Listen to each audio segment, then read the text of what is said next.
الحمد للہ وکفا وسلام علی عبادہ الذین اصطفیٰ خصوصاً علی حبیبہ ونبیہ ورسولہ سیدنا ونبینا ومولانا محمد المصطفیٰ طب القلوب ودوائها وعافیت الابدان وشفائها ونور الابصار وضیائها وعلى آلہ واصحابہ وحبائہ وخدامہ وشہداء محبتہ واولیاء امتہ وابنہ الکریم سیدی شیخ عبد القادر غوث اعظم الجیلانی اجمعین، اما بعد فاعوذ باللہ من الشیطان الرجیم، بسم اللہ الرحمن الرحیم، ان الدین عند اللہ الاسلام، آمنت باللہ صدق اللہ العظیم وبلغنا رسولہ النبی الامین الکریم ونحن علی ذلک لمن الشاہدین والشاکرین والحمد للہ رب العالمین۔ حضرات گرامی، بزرگوں، نوجوان دوستوں، ساتھیوں، ہم بحیثیت مسلمان اپنی کچھ ذمہ داریوں کو سمجھیں، نبھائیں، ادا کریں۔ اسلام نے جن باتوں کا حکم دیا ان کو اختیار کرے،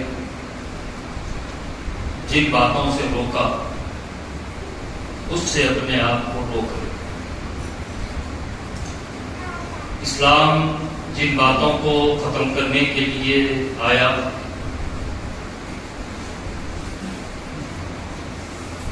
ہم اس کو ختم کر رکھیں، اپنی زندگیوں سے دور رکھیں، اور جن باتوں کی تائید اس نے کی،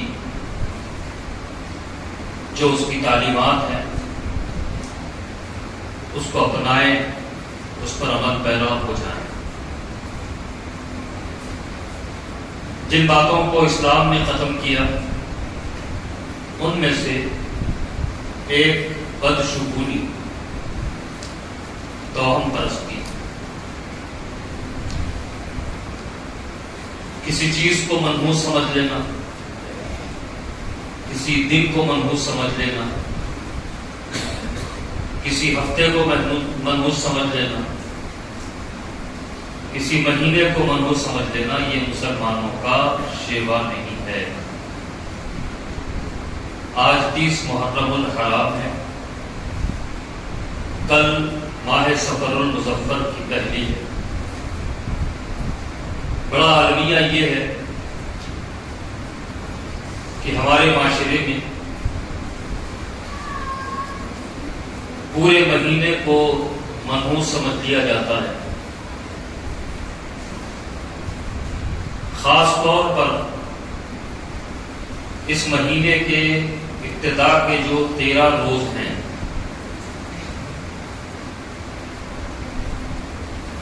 جن کو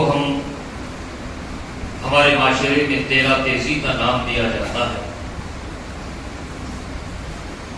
دیدار گرامی، یہ اسلامی تعلیمات کے مغائر ہے، خلاف ہے۔ سب سے پہلے تو چند باتیں سمجھ لیں کہ ہر دن اللہ کا بنایا ہوا ہے، ہر رات اللہ کی بنائی ہوئی ہے۔ دن ہو یا رات ہو، یا مہینہ ہو یا سال ہو، یا دن اور رات میں گزرنے والی ساعتیں ہوں، لمحات ہوں، کوئی منحوس نہیں۔ اور ان سے بدشگونی لینا کہ یہ دن آیا تو یہ کام نہیں کرنا چاہیے، وہ دن آیا تو وہ کام نہیں کرنا چاہیے، ایسا ہونا چاہیے، ویسا کرنا چاہیے، یہ سب کے سب جو ہے یہ اسلامی تعلیمات کے مغائر ہیں۔ یہ مسلمانوں کے کام ہی نہیں۔ یہ زمانے جاہلیت میں، یعنی حضور صلی اللہ علیہ وآلہ وسلم کی بعثت مبارکہ سے پہلے، جو جہالت کا زمانہ کہلاتا ہے، دور جہالت کہا جاتا ہے جس کو، اس میں یہ باتیں تھیں۔ اسلام بڑی شدت کے ساتھ مخالفت کی، صحابہ کرام اس سے بعد رہے، ان چیزوں کو انہوں نے ختم کیا، پھر اسلام پھیلا، مسلمان پھیلے، بہت سی تہذیبوں کے ساتھ، تہذیبوں کے ماننے والوں کے ساتھ گزر بسر ہوا، نتیجتاً وہ باتیں جو زمانے جاہلیت کی تھی وہ پھر سے مسلمان معاشرے کا حصہ ہو گئی۔ بہت سی ایسی باتیں ہمارے معاشرے میں پلتی بڑھتی ہیں، خاص طور پر ہمارے گھر کی جو زنانہ مفتی حضرات مفتیاں رہتی ہیں،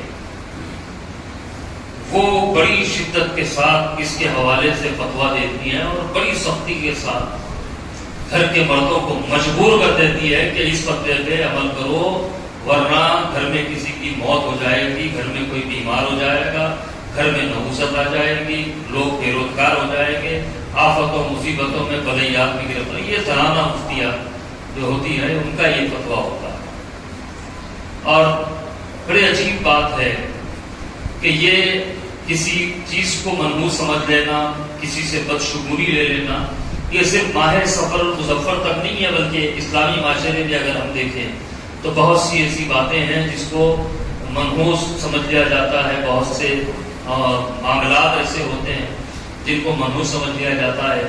جیسے کسی کام سے آپ نکلے، راستے میں بلی نے راستہ کاٹا، فوراً آپ رک گئے اور آپ کو خیال یہ آ گیا کہ بلی نے راستہ کاٹا، اگر اتفاق سے وہ بلی گالی ہو گئی تو لو اور بڑی مصیبت آ گئی کہ بھئی اب تو یہ کام خراب ہونے والا ہے، کام تو خراب ہوگا، کوئی حادثہ بھی ہو سکتا ہے، کوئی بڑا نقصان بھی ہو سکتا ہے۔ یہ بدشگونی ہے عزیزان گرامی، اسلام اس کی مخالفت کرتا ہے، اسلامی تعلیمات ان باتوں سے منع کرتی ہے۔ صرف بلی کا ہی مسئلہ نہیں ہے عزیزان گرامی، دیکھیے ایک آدمی گھر سے باہر نکل رہا ہے اور گھر کے کسی فرد نے چھینک مار دی تو فوراً وہ اپنے کام کو جانے سے رک جائے گا اور بولے گا یہ تو بڑی نحوست والی بات ہو گئی کہ میں تو اچھے کام کے لیے نکل رہا تھا، یہ چھینک نے میرے سارے معاملات کو خراب کر دیا۔ جبکہ عزیزان گرامی چھینک کے حوالے سے یہ بات آپ سمجھ لیں اچھی طرح کہ چھینک آنا ہوتا ہے، یہ دراصل اللہ سبحانہ و تعالیٰ کا بہت بڑا انعام ہوتا ہے اپنے بندے کا۔ سائنس سمجھاتی ہے کہ جب باڈی میں بہت سے ایسی نسیں ایسی رگیں ہوتی ہیں جو کسی وجہ سے جام ہونے لگتی ہیں، جب چھینک آتی ہے تو سارے بدن میں ایک زلزلہ محسوس ہوتا ہے، اس کی وجہ سے جو رگیں بند ہونے والی ہوتی ہیں، جو نسیں بند ہونے والی ہیں، وہ بالکل کھل جاتی ہیں اور پھر خون کا دوران اچھی طرح ہو جاتا ہے۔ اسلام نے کہا کہ جب چھینک آئے تو چھینکنے والے کو الحمدللہ کہنا چاہیے، کیونکہ اللہ سبحانہ و تعالیٰ نے اس پر یہ انعام فرمایا کہ ہم یہ سمجھتے ہیں کہ دوائیں ہم کو صحت مند رکھتی ہیں، علاج معالجہ ہمیں صحت مند رکھتا ہے، یقیناً اس سے انکار نہیں ہے، یہ اسباب ہیں، لیکن عزیزان گرامی اللہ سبحانہ و تعالیٰ نے اپنے بندوں پر کچھ ایسے خاص انعامات فرمائے ہیں، اس کے ذریعے وہ بندے کو صحت مند رکھنے والی چیزیں ہوتی ہیں، ان میں سے ایک چھینک ہوتی ہے، لیکن اس بیچاری چھینک کو اتنا منحوس بنا دیا جاتا ہے کہ چھینک آ گئی تو پھر اب کام کو نہیں جانا ہے، تھوڑی دیر تک رک جانا ہے، ایسے ہی کوئی پیچھے سے پکار دے تو کام خراب ہو گیا۔ تو عزیزان گرامی اس طرح کی باتیں اسلامی تعلیمات کے خلاف ہیں، ہمارے معاشرے میں ایسی باتیں بہت سی ہو گئی ہیں، بدشگونی ہے۔ ویسے ہی ہمارے جو تقاریب ہوتی ہیں، شادی وغیرہ کی جو تقاریب ہوتی ہے، وہ سارے کے سارے خوشیاں مناتے ہیں، تقاریب میں حصہ لیتے ہیں، لیکن کچھ خواتین ہیں جن کو اس معاملے سے روک دیا جاتا ہے، ان کو دور بٹھا دیا جاتا ہے۔ ان کا قصور کیا ہے؟ وہ بیوہ ہے۔ اب بیوہ کے ہاتھ سے دلہن کو اگر پھول ملا دیے جائیں، بیوہ کے ہاتھ سے کوئی رسم کر دی جائے تو پھر وہ اس کی نحوست جو ہے دلہن کو آ جائے گی اور وہ بھی چند دنوں میں بیوہ ہو جائے گی۔ یہ اس طرح کے خرافات عزیزان گرامی، جبکہ بیوہ خاتون جو ہوتی ہے وہ اس پر تو اللہ سبحانہ و تعالیٰ کی خاص رحمت ہوتی ہے کہ وہ شوہر سے محروم ہو گئی، لیکن اللہ سبحانہ و تعالیٰ کی رضا اور خوشنودی کے لیے اس نے اپنے آپ کو ہر معاملے سے پاک رکھا ہوا ہے، تو وہ تو خاتون بڑی معتبر ہوتی ہے، لیکن اس کو منحوس بنا دیا جاتا ہے کہ بھئی خوشی کی تقاریب میں تم شامل نہیں ہو سکتی، تم کسی معاملے میں انوالو نہیں ہو سکتی۔ اگر وہ ماں بھی ہے تو اس کو یہ اختیار نہیں ہوتا کہ وہ اپنے بہو کا رسم کچھ کر سکے، اپنی بیٹی کا کوئی رسم کر سکے. کیوں؟ اس کا قصور یہ ہے کہ وہ بیوہ ہو گئی. تو یہ عزیزان گرامی یہ اسلامی تعلیمات کی مخالفت ہے. خاص طور پہ ماہ سفر المظفر، ہم اس کا نام کہتے ہیں سفر المظفر. مظفر کا معنی ہوتا ہے کامیابی. عزیزان گرامی یہ سفر کا مہینہ اللہ سبحانہ و تعالیٰ کے بنائے ہوئے مہینوں میں سے ایک مہینہ ہے. اس کو منحوس سمجھ لینا یہ اللہ کی ذات پر بھروسے کو ہٹا لینا ہے. اور یہ تصور رکھ لینا کہ بھئی یہ ماہ سفر میں بلیات نازل ہوتی ہیں، آفات نازل ہوتی ہیں، شیطانیت بڑے عروج پر آ جاتی ہے، لہذا ماہ سفر المظفر میں ہم کو بڑی احتیاط سے رہنا ہے. احتیاط سے تو آپ کو سال کے 12 مہینے رہنا ہے. اور احتیاط کا طریقہ بھی اسلام میں بتا دیا گیا. رسول اللہ صلی اللہ علیہ وسلم نے احتیاط کا طریقہ بتا دیا. وہ کیا؟ پاک رہو، صاف ستھرے رہو، اور آپ باوضو رہو. کوئی آفت، کوئی بلا، مصیبت، کوئی پریشانی آپ کو پریشان نہیں کر سکتی اگر باوضو آپ رہنے کے عادی ہو جائیں. لیکن ہمارے معاملے یہ ہے کہ نماز کا وقت ہوگا تبھی ہم وضو کریں گے. ہم نے قسم کھائی ہوئی ہے، ہم نے عہد کیا ہوا ہے کہ بھائی وضو نہیں کریں گے جب تک کہ نماز کا وقت نہیں ہوگا. لیکن ہم دیکھیں وضو کی اہمیت کیا ہے. وضو ایک قسم کا حصار ہے، وضو ایک قسم کی ڈھال ہے. اگر آپ ہر وقت باوضو رہنے کی عادت ڈال لیں تو کوئی بلا، کوئی مصیبت، کوئی آفت، کوئی اثرات، کوئی نظر ٹوکا وغیرہ یہ آپ کو کچھ لگنے والا نہیں، کیونکہ آپ نے وضو کو اپنا ڈھال بنا لیا ہے، وضو کو آپ نے اپنا حصار بنا لیا ہے. اب یہ پورے مہینے سفر کے مہینے میں شادیاں رک جاتی ہیں، شادیاں نہیں کی جاتی، گھر کی تعمیر ہو رہی ہے تو آغاز روک دیا جاتا ہے. کوئی سفر پہ جانا ہے، نہیں کوئی سفر میں سفر نہیں کرنا چاہیے. بلیات آفات نازل ہو رہی ہے. عزیزان گرامی جہاں تک آفات و بلیات کا معاملہ ہے یہ شیطانیت ہے. شیطان تو ہر وقت اپنی شیطانیت کا مظاہرہ کر رہا ہے. یہ کیا تخصیص ہے کہ سفر کے مہینے میں ہی یہ بلیات نازل ہو رہی ہے؟ شیطانیت تو ہر مہینے میں ہے، شیطانیت تو ہر دن ہے. لیکن آپ رحمان کے بندے بنے رہے، شیطانیت آپ کا کچھ بگاڑ نہیں لے گی، آپ کو کوئی حرج نہیں پہنچائے گی شیطانیت. اگر آپ باوضو رہیں گے، صاف ستھرے رہیں گے، اپنے کپڑوں کو صاف رکھیں گے، اپنے جسم کو پاکیزہ رکھیں گے تو یہ آفات بلیات آپ کا کچھ نہیں کریں گے. تو عزیزان گرامی ماہ سفر المظفر اس کے نام سے ہی یہ بات ظاہر ہو رہی ہے کہ یہ کامیابی والا مہینہ ہے. عزیزان گرامی اس میں کوئی ایسا معاملہ نہیں ہے کہ جس کی وجہ سے مسلمان پریشان ہو جائیں. اب یہ مہورت دیکھنا، یہ ٹائم دیکھنا، یہ ٹائم پہ یہ کام کرنا چاہیے، یہ ہمارا طریقہ نہیں ہے. یہ ہمارے ریاست کا جو سی ایم ہے یہ اس کی عادت ہے. ہر چیز میں وہ بدشگونی تلاش کرتا رہتا ہے. پنڈتوں کو اس نے بٹھا رکھا ہے. ہفتے میں تو 2-3 دن ایسے ہوتے ہیں کہ وہ کسی مسلمان سے ملنا تک اس کو گوارا نہیں. یہ ان کے مذہب کے معاملہ. ہمارا مذہب تو پاکیزہ مذہب ہے، ہمارا مذہب تو ابقری مذہب ہے. یہ ان کے پاس ہے، مہورت ہے تو یہ ہے تو یہ کرنا چاہیے، یہ نہیں کرنا چاہیے. ہمارے پاس نہیں ہے. ہم تو کام شروع کرتے ہیں اللہ کے نام سے، اس یقین کے ساتھ کہ ہم کام شروع کریں اللہ کا نام لے کر اختتام تک پہنچانا اس کے ذمہ کر دیتے ہیں. اللہ کی ذات پر ہم جب بھروسہ کرتے ہیں تو عزیزان گرامی ان معاملات سے ہمیں ڈرنے گھبرانے کی کوئی ضرورت نہیں ہے. اب یہ ہمارے ریاست کے سی ایم کے جو معاملات ہیں، 9 سال 10 سال سے وہ سی ایم بنا ہوا ہے، لوگوں سے ملتا ہی نہیں. کیوں؟ پنڈتوں نے روکا ہوا ہے کہ تم لوگوں سے ملو گے تو تمہاری حکومت چلی جائے گی، تمہاری ریاست چلی جائے گی، تمہارا یہ پروٹوکول ختم ہو جائے گا. چند ایک مسلمان ہیں جو جا کے اس کی قدم بوسیاں کرتے ہیں، محمود علی وغیرہ کے ایسے لوگ، اور خود ہی نہیں کرتے، اپنی بیوی بچوں کو بھی لے کے قدم بوسیاں کرواتے ہیں. یہ ان کے معاملات ہیں عزیزان گرامی. مسلمانوں کا یہ مزاج نہیں ہوتا. مسلمان تو اللہ کی ذات پر بھروسہ کرنے والا ہوتا ہے. حضرت شیخ سعدی رحمۃ اللہ علیہ کا ایک واقعہ آپ کو سنا دیتا ہوں. ایک بادشاہ کو بڑے بدشگونی کا ایک وہم تھا کہ بھئی یہ ہو گیا تو یہ ہو گیا، یہ ہو گیا تو یہ ہو گیا.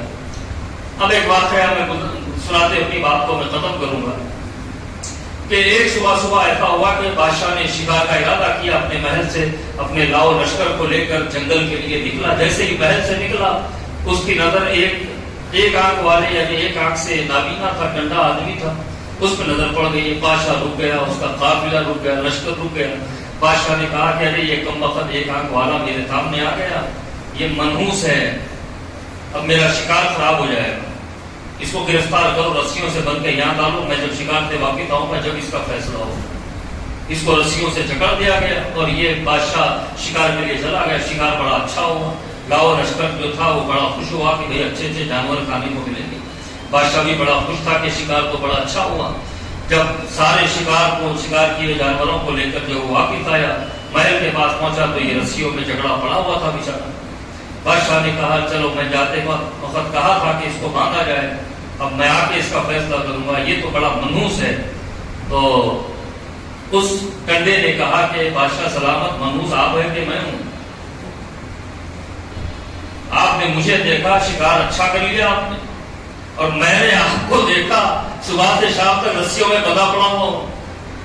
تو عزیزان گرامی، بہت سی آفات ایسے ہوتی ہیں کہ ہمارے اپنے اعمال کی وجہ سے وہ معاملات خراب ہو جاتے ہیں۔ مصیبت دو طرح کی ہوتی ہے، ایک مصیبت ہوتی ہے ہماری بدعمالیوں کی وجہ سے، ایک مصیبت ہوتی ہے اللہ سبحانہ و تعالیٰ جب کسی بندے کو اپنے قریب کرنا چاہتا ہے۔ کوئی بندہ ہے نماز چھوڑ چکا ہے، مسجد چھوڑ چکا ہے، کبھی دعا کی توفیق اس کو نہیں ہوتی، اللہ سبحانہ و تعالیٰ چاہتا ہے کہ یہ میرا بندہ ہے میری قربت میں آ جائے، میری رحمت سے یہ مالا مال ہو جائے۔ اللہ سبحانہ و تعالیٰ تھوڑی دنیا اس کے لیے تب کر دیتا ہے، یہ فوراً گھبرا کے مسجد میں بھاگا چلا آتا ہے، فوراً اللہ کی بارگاہ میں اپنے ہاتھوں کو اٹھا کے دعا کرنے لگتا ہے کہ مولا میں بیمار ہو گیا شفا دے دے، مولا میں بے روزگار ہو گیا روزگار دے دے، مولا میرے گھر کے حالات خراب چل رہے گھر کے حالات سنا دے۔ یہ مصیبتیں دو طرح کی ہوتی ہیں، بہت سے اعمال تو ہماری وجہ سے ہوتے ہیں۔ عزیزان گرامی، کوئی دن منحوس نہیں ہے، کوئی رات منحوس نہیں ہے، کوئی مہینہ منحوس نہیں ہے۔ دن رات اور مہینہ منحوس ہوتا ہے تو ہمارے اعمال کی وجہ سے ہوتا ہے۔ جس دن ہم کوئی نیکی نہ کریں سمجھ لیں کہ وہ دن ہمارے لیے منحوس ہے، اور جس دن ہم نے برائیوں سے اپنے آپ کو دور رکھا، اچھے کام کیے، نمازوں کی پابندی کی، باوضو رہے اور بہت سے خیر کے کاموں میں ہم نے حصہ لے لیا، سمجھ لیں کہ وہ دن ہمارے لیے برکت والا ہے۔ جب وہ دن گزر جائے تو دعا کرنی چاہیے کہ مولا آنے والا دن بھی ہمارے لیے اسی طرح خیر و برکت والا ہو جائے۔ اور عزیزان گرامی، ہوتا ہے نیکی نیکی کی طرف ڈھکیلتی ہے، برائی برائی کی طرف لے جاتی ہے۔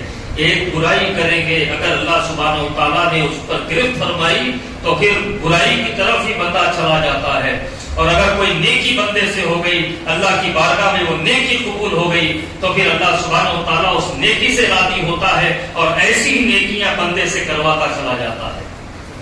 تو کوئی دن مہینہ کوئی رات کوئی، یہ خاص طور پہ اب تو مسلمانوں میں بھی یہ آ گیا کہ بھئی یہ اماوس ہے، یہ اماوس کی رات میں یہ نہیں ہونا چاہیے، لعنت بھیجیے ایسی باتوں پہ۔ اللہ سبحانہ و تعالیٰ کی ذات پر بھروسہ کرنے کی عادت ڈالیے، اللہ سبحانہ و تعالیٰ ہر بلا ہر آفت سے آپ کو ہم کو سب کو محفوظ رکھے گا۔ شرط یہ ہے کہ اس کی ذات پر بھروسہ کرنا سیکھیں، یہ سمجھ لیں کہ شر ہمارے اعمال کی وجہ سے ہوتا ہے اور خیر اس کی طرف سے ہوتا ہے۔ تو یہ سفر کے مہینے میں کل سے شروع ہوگا، تو بہت سے احتیاطیں، نئی شادی ہوئی، پہلا سفر آیا تو وہ بیچاری دلہن کو اس کے سسرال سے میکے لے آیا جاتا ہے اور کہہ دیا جاتا ہے کہ بھئی اب یہ 13 دن شوہر بیوی کی صورت میں دے گا۔ یہ کوئی سمجھنے والی بات ہے کہ مسلمانوں کا کوئی طریقہ نہیں ہے دکھانے کے لیے۔ بہت سے صحابہ کرام ہیں، بہت سے صحابیات رہتے ہیں کہ جن کے نکاح ماہ سفر المظفر میں ہوئے، حضور پاک صلی اللہ علیہ وسلم نے کسی کو اس سے منع نہیں فرمایا، بلکہ مبارکباد دی ہے میرے آقا صلی اللہ علیہ وسلم نے۔ ان باتوں کو سمجھنا چاہیے۔ اللہ سبحانہ و تعالیٰ امت مسلمہ کو عمل صالح کی توفیق عطا فرمائے، اچھے اور برے کو سمجھنے کی توفیق و تمیز عطا فرمائے۔ وآخر دعوانا الحمدللہ۔